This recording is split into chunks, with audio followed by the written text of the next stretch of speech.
Hello everybody, welcome back. And if you're new to this channel, I'm Christina. I'm a BIM specialist focusing on helping businesses with Revit training and integrating optimized BIM workflows that help them get the best of the software faster.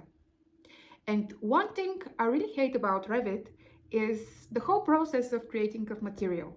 So today I'm going to show you how you can easily automate that with C# and Revit API. So let's jump over to the laptop. What we're going to do today is write a piece of code that helps us create a material in Revit. We're going to change its name, its class, and we are going to change its graphical representation by changing its color and transparency, and also setting custom values for the foreground and background properties of its surface and cut patterns. At the end, we're going to create an appearance asset and change its texture so that it accurately renders our material. In case when I set out to create a material in Revit with the API for the first time, my initial idea was that it's going to be a relatively simple task to accomplish. However, once we get round to the material properties list, we immediately get a little bit overwhelmed, I believe, because all of these properties, in one way or another, reference different classes all over the API. Luckily, only two classes really stand out that need to be, in a way, handled with a little bit more care.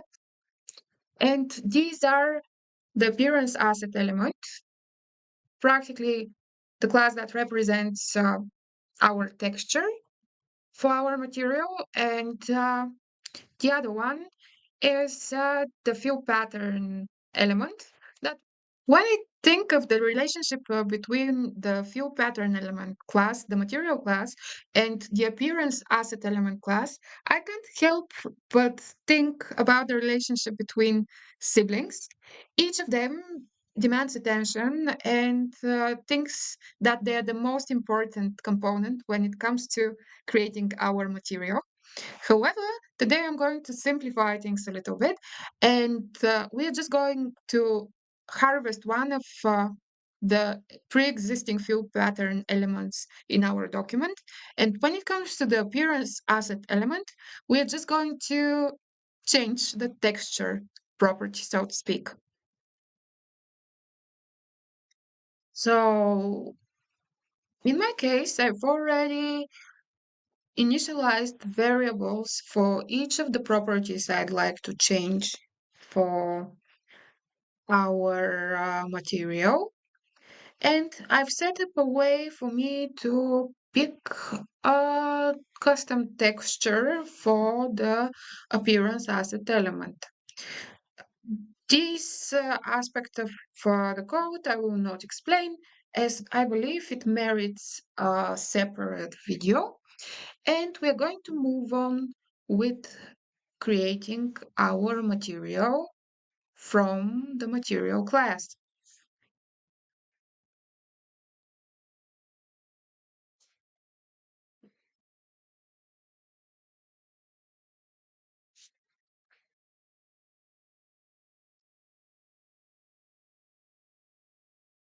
Material, create the current document and the name of the new material, which is stored in a variable. Material name.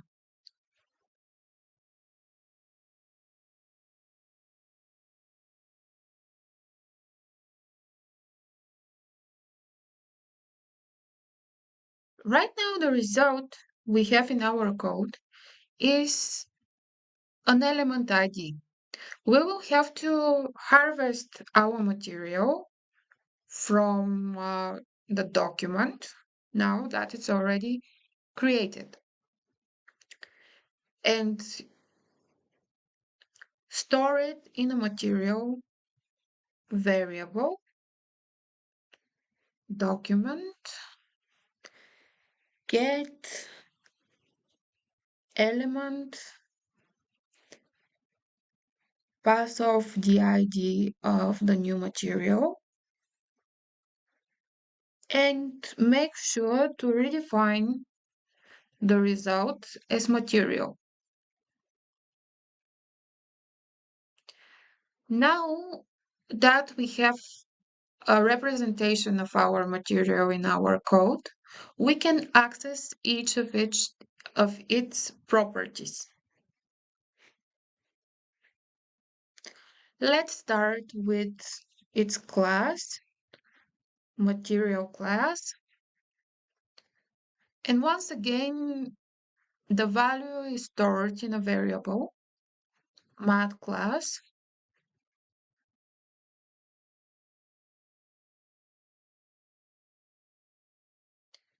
It's time to change the color.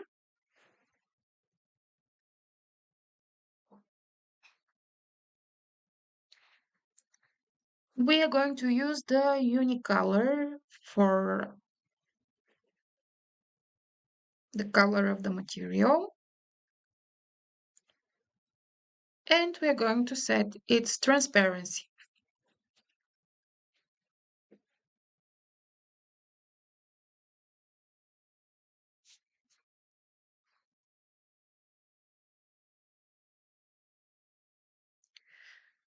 We arrived at the point where we have to set the surface pattern and the cut pattern. To be able to do so, we have to access the FillPatternElement class. And what we are going to start with will be setting our surface foreground pattern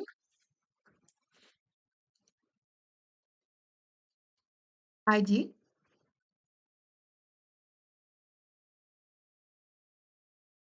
Let's reference the FillPatternElement. It has this class that, it has this method called get FillPatternElement by name. We have to specify the document we are working with and the name of the pattern we are going to use as well. In my case, it will be serve for path.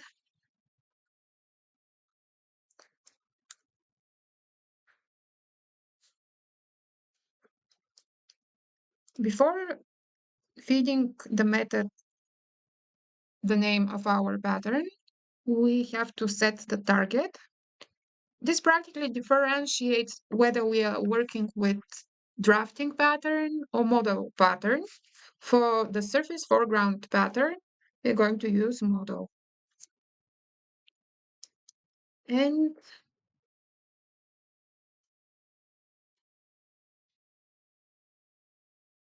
right now we already have our fill pattern. However, we are looking to get its ID.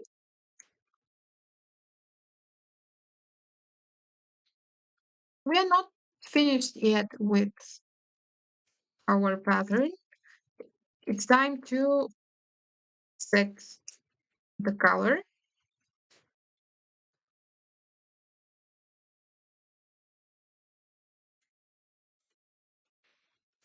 And for foreground patterns, we are going to use the pattern color.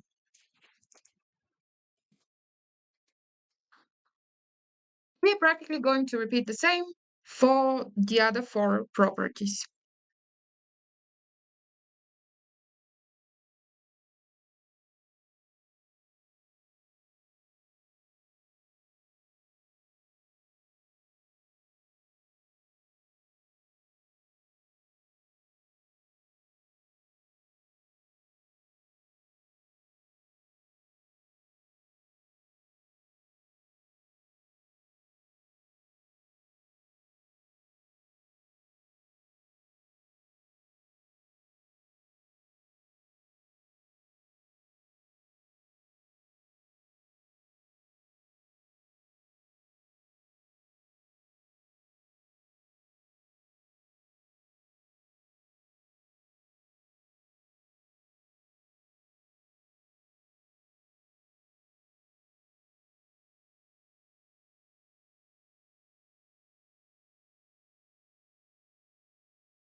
The first thing we need to do is get an appearance asset element from our existing document so that we use it as a template we're going to duplicate and edit further on. Appearance asset element, template, asset,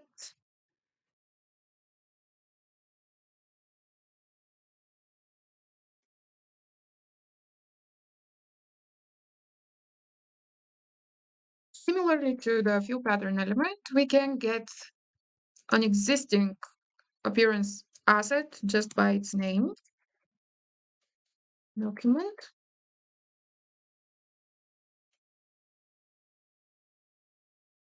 And I already have something in mind.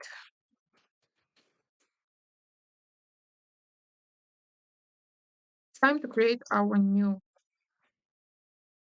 asset.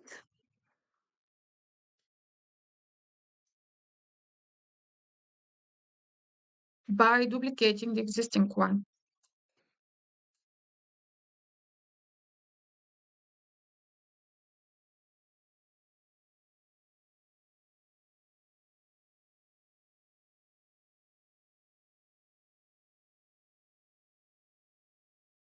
We should feed the method the name of our new asset.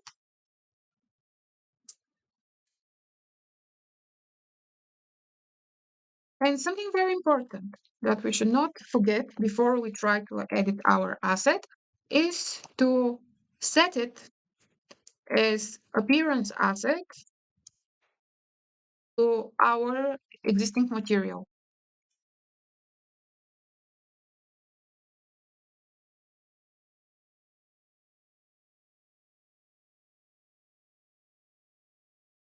This is the place where our script becomes a little bit more complicated as we need to edit our appearance asset element.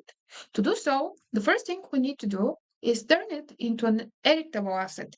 Then we have to get the generic diffuse property, and then we can get the connected asset to this property, which is actually our texture. To do so, first we need to go through the appearance asset edit scope class.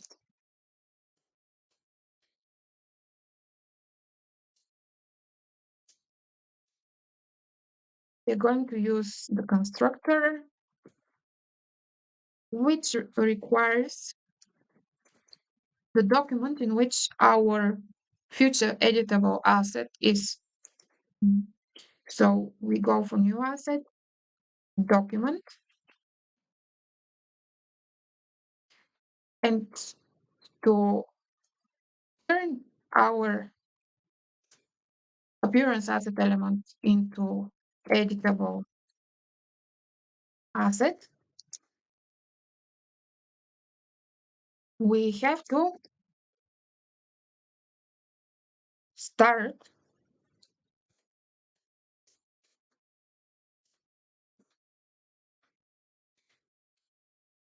the appearance asset edit scope and pass off the ID of our new asset.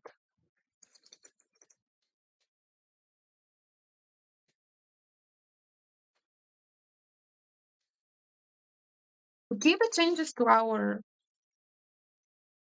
editable asset, we have to use the commit method and say true.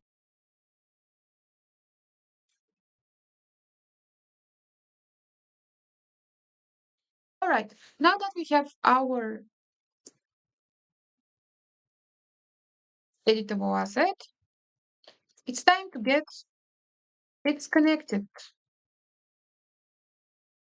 Excuse me, it's time to get its asset property.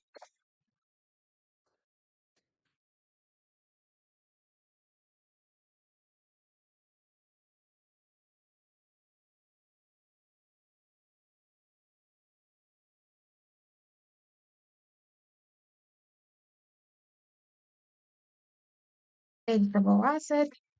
We're going to use find by name method, generic diffuse.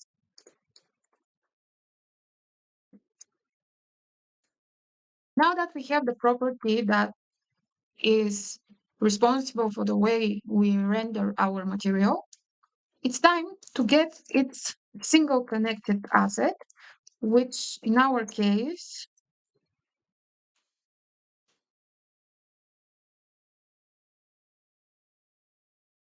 is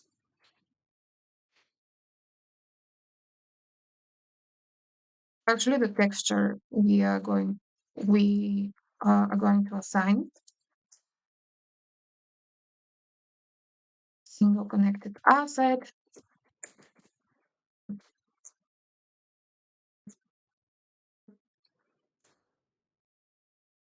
It's important to check if we got the right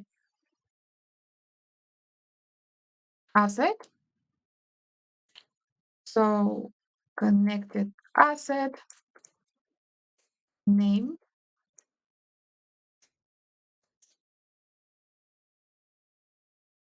it has to be equal to unified bitmap schema.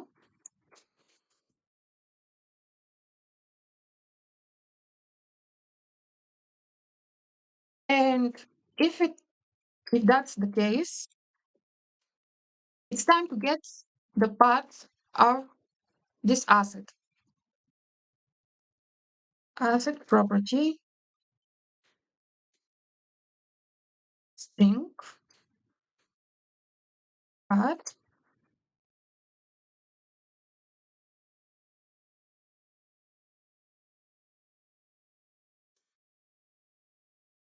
find by name unified bitmap and its property bitmap. It's important to define them as asset property string.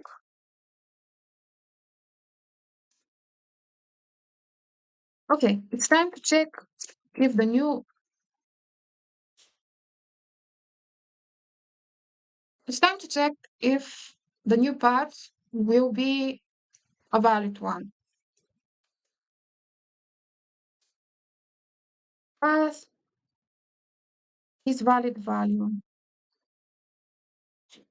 And let's see in our code so far, texture path is the one we need. And if that's the case, we can use the value property to set the new path as texture path. Right, so it's time to test out our code.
Thanks for making it till the end of this video. And if you want to support me on my journey to creating similar videos, please make sure to like and subscribe.